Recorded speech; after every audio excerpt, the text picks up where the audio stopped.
Good morning. My name is Michael Wise. I'm a battalion chief with the Bristol, Virginia Fire Department, and we're going to be reading Chapter 8, Brainstorming. Before parting ways in front of Cleo's house, Cleo charged Kaylee with the task of thinking up quick and painless ways to pull teeth. It won't be painless. It's never painless, Kaylee reminded her. Right? Quick, then? The quicker the better, and creative. Kids might want to try it just for the experience if we make it crazy enough. Crazy is your department, but I'll try. See you tomorrow. Kaylee hitched her backpack onto her shoulders and walked toward her house. Inside, Kaylee headed straight for her room. She had to go through the kitchen. Mom was running the mixer again, stirring up some more batter. Tuesday's creation, the quinoa cupcakes, had tasted disgusting. Cleo had told her it was false advertising to call them cupcakes, which were, by definition, delicious. Hello to you too, Mom called. But Cleo was already halfway up the stairs. Barkley barked from below. Poor dog, he'd gotten so fat he didn't even want to try climbing. She came back down and kissed the top of his head. Sorry, Barks, I need to focus right now. Everything okay? Mom asked. Fantastic, actually. Mr. Boring isn't making us do that dumb family tree project. Mom looked surprised. Really? Wow. Okay, I guess you're glad, huh? Yes, I'm glad. How was I supposed to do a family tree? Mom's eyelids fluttered. Her voice stutter-stepped before continuing. Well, we talked about that. Remember? We decided you would put me and your dad and Nana and Pops and Gran and Grandpa, Edison and your brothers. I know. But, Mom, listen. Instead of the family tree, we get to do a passion project, just like fortune. Passion is purpose. I can't wait. I'm going to focus on starting a business, and I already have a next idea. Which is? Mom tasted her batter. Not bad. Can I tell you later? Please? I need to brainstorm and write a paragraph describing my project. It's our homework.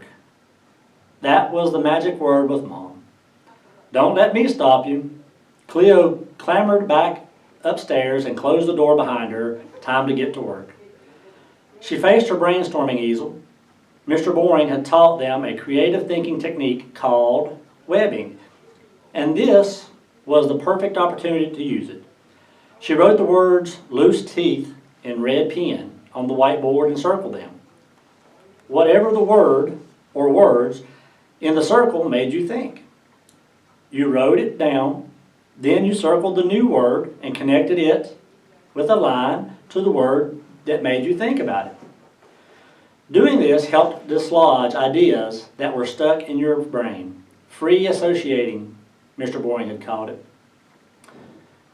She wrote pull in the bubble and connected it to the loose teeth. That made her think of taffy, which she'd been pulling and stretched in a machine in a candy store once. Maybe she could sell kids taffy and they would bite into it, and voila.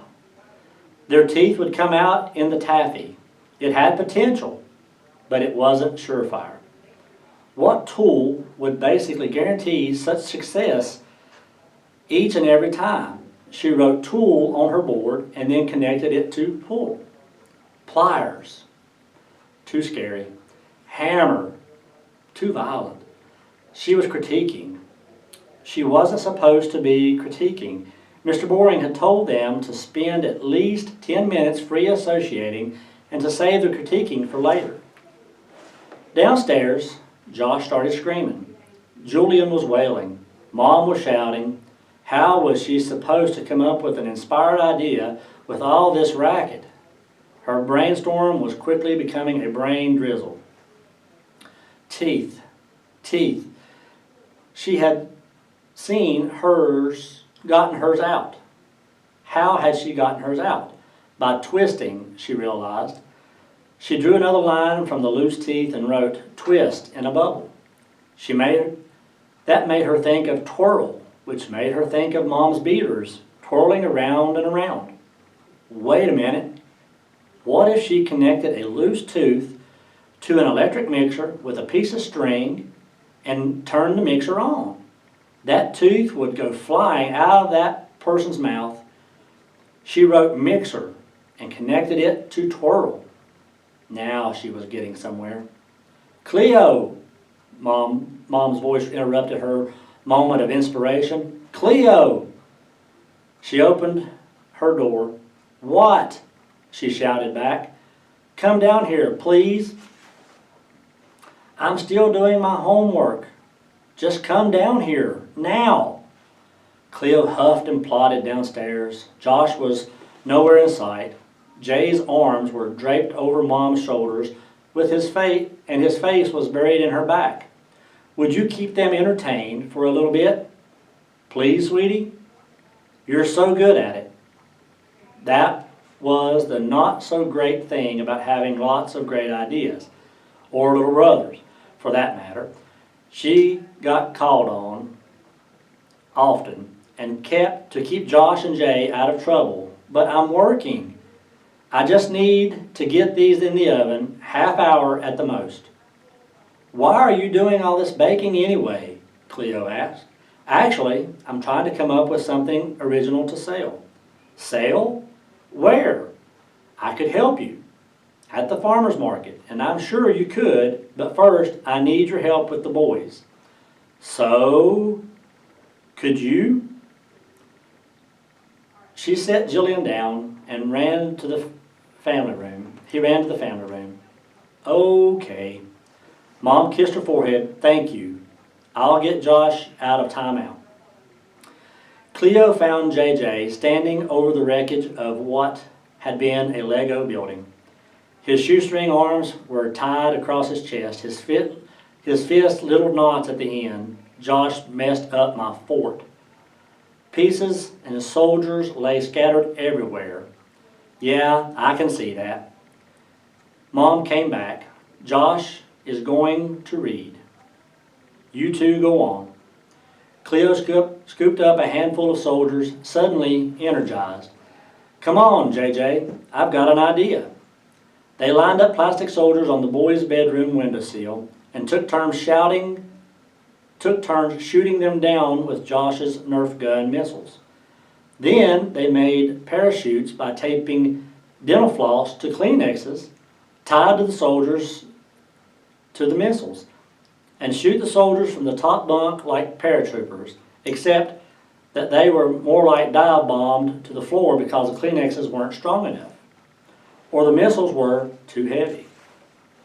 Cleo didn't know that she didn't really care. Science wasn't her thing. As she launched another paratrooper, a phrase appeared on the whiteboard in her mind: Nerf gun. Of course, it was the perfect tool for tooth pulling. She wouldn't need to convince Mom to let her borrow the mixer, which would be impossible anyway. She had found the answer. She would shoot people's teeth out. All she needed was to test her method, and the perfect guinea pig was right downstairs reading a book. Thank you.